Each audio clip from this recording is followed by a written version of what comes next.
But what if Canelo shoves you again in this press conference? I'm gonna cry like a baby. All right, thank you. When I start boxing, they say I'm gonna be the best fighter in the world. If you win this fight, does it push your... I'm gonna win. Putting on muscle don't mean that you're gonna be slower. But you punch a little harder. Andre Ward, one of boxing's most respected voices, isn't holding back when it comes to Canelo Alvarez versus Terence Crawford. The undefeated legend has stepped in with a sharp, detailed breakdown that has fans buzzing. Few minds in boxing carry the authority of Andre Ward, and every word he delivers lands like a punch in the sports conversation. This isn't just another opinion, it's a calculated dissection of two pound-for-pound kings colliding. Man, what's up, fight fans? It's official. I'm gonna be the third man ringside calling the Canelo Alvarez Terence Crawford fight September 13th at Allegiant Stadium. I'm excited to be a part of this event. I'm excited to be ringside calling this great card and this great matchup. Historic event for many, many reasons for both fighters. Super middleweight supremacy on the line. Legacy's on the line. Your namesake and reputation is on the line. And I just take my hat off to both of these fighters for putting everything on the line late in their careers the way that they are. This is rare, and it's becoming more and more rare in boxing. Guys don't want this kind of smoke. They really don't want to face another counterpart that can ruin everything that they've built. And it really don't matter how much money's on the table for a lot of guys. They'd rather take a lesser risk for less money than to risk everything like these two fighters are doing. So I take my hat off to them. And I also want to give a shout out to Turki Al-Sheikh for all that he's done to put this fight on. Dana White for all that he's done to put this fight on. And one more person that stays out the way and you don't really hear a lot about, but that has done a lot to make this fight happen as well. And that's my brother, Nick Khan. He just gets stuff done, man. And I want to thank him and shout him out as well for getting this done. So I'll see y'all in Vegas, man. Part of me wants to be home watching this fight in street clothes, but I got to take the street clothes off. I got work to do. I got to put that suit on, get ringside with John and Max, and call this fight like I know we can. Huge event, huge implications, historic night, and I'm happy to be a part. I hope to see you in Vegas at Allegiant Stadium. If not, man, tune in live on Netflix. Andre Ward, a man who retired undefeated, views this fight differently. He's not focused solely on size or power. He's looking at the fighter's core traits. Ward shared that one of Canelo's biggest strengths isn't his devastating body shot or his powerful left hook. It's his ring presence. He explained how Canelo is always moving forward and appears in control, even while resting. This constant pressure tends to unsettle opponents, wearing them down mentally and physically because they feel they can never find a moment to breathe. On the flip side, Ward named possibly if it hurts you, the fight is over. There's no escape. What do you think would happen if Canelo fought Terence Crawford? I'm going with Terence Crawford. You know, big weight jump, a dangerous fight, but somebody's got to prove to me that they can break Terence Crawford's will and that he can't figure it out against him. You know, it ain't no disrespect toward Canelo, but I've said this the last couple of years. I have not been against Terence Crawford against nobody like that. You got to show me that you can beat him. Then, Ward revealed the most important part of his analysis. He stated that both Canelo and Crawford are punchers. Yes, but their true instinct is to do damage. Their boxing serves just as a setup for the knockout blow. Ward believes that for either fighter to win on September 13th, they will need to go against their own nature. They must become boxer punchers, putting strategy ahead of aggression, knowing that a single reckless move against an opponent of this level could spell disaster. This isn't just a fight, it's a clash of instincts. But that strategic battle is almost getting overshadowed by the most talked about issue. Of course, you know what I mean? Like I said before, this is the biggest fight in boxing. You know, Terence Crawford versus Canelo, Canelo versus Crawford. It's the biggest fight to be made in boxing, and it's made, and we're gonna make history. We saw you at 180. Are you comfortable at that weight? Are you walking around that big? Are you comfortable at that? No, man, I'm 200 pounds, man. What y'all talking about? The huge difference in weight. Crawford is making a historic leap up 2 full weight classes, from 147 to 168 pounds, to challenge for Canelo's undisputed title. Many believe this could be disastrous. They think he'll end up like Kell Brook or Amir Khan, skilled fighters who moved up in weight only to be defeated by a naturally bigger, stronger opponent. However, some are starting to question whether the size difference is real. Oh man, Crawford out here body slamming people. Canelo fans are super scared. He feeling into the weight. You know he looked like a 168 pounder. That boy looking brolic.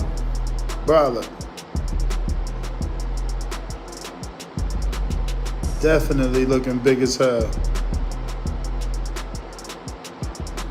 Hey, September 13th is going down. Crawford has a history of rehydrating significantly after weigh-ins, often appearing just as big, if not bigger, than his opponents on fight night. The conversation has shifted to the idea of functional weight. It's not just about what the scale shows, but how a fighter carries that weight and uses it in the ring. Canelo has years of experience competing at 168 pounds and even higher, but for Crawford, is this leap a reckless risk or a smart move by a fighter who knows his body better than anyone? The answer to that question could make the whole weight debate irrelevant, and what happened next only added more fuel to the fire. It's not just Crawford's weight that's raising eyebrows. A storm of controversy has quietly followed him regarding his equipment. For years, whispers and accusations have popped up about his boxing gloves. In several high-profile fights, his gloves have mysteriously torn or split at the seams, especially in his bout against Shawn Porter.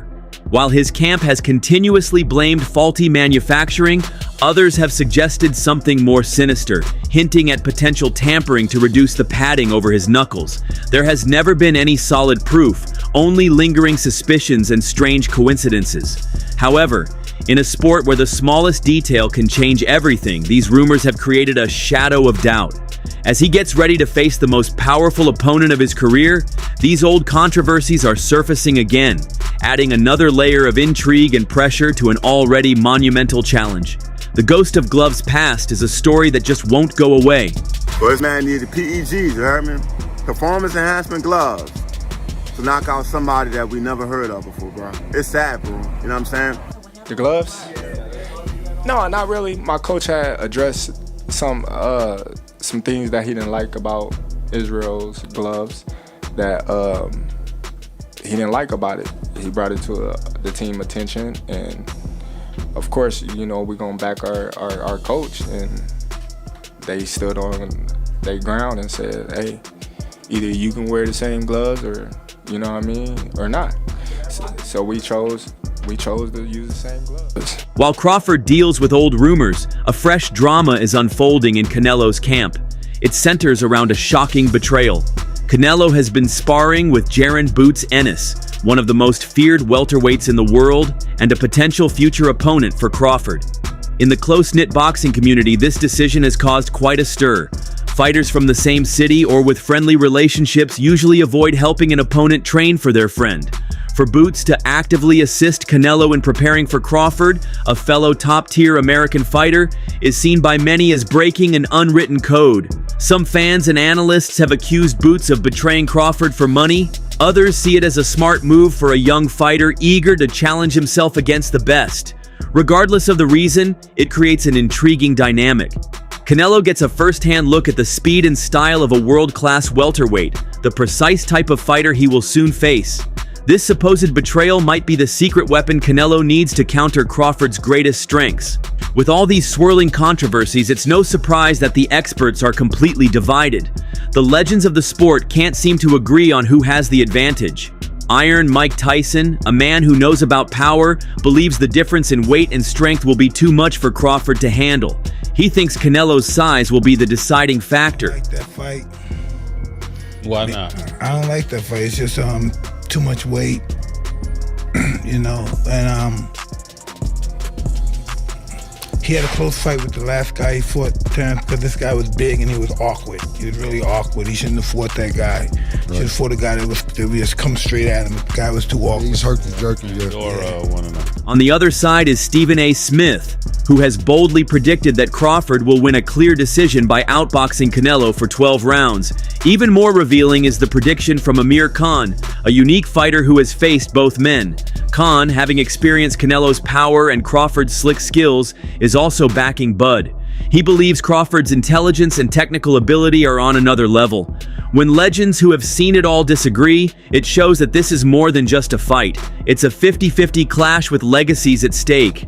As if the fight needed more drama, a new question has come up that could change everything. Is Canelo's head in the game? In the lead up to the biggest fight of the year, Canelo has had to address rumors about a possible future fight with Jake Paul. What do you like about the Smith-Crawford matchup? What do you like about the Smith-Crawford matchup? It's a really good fight.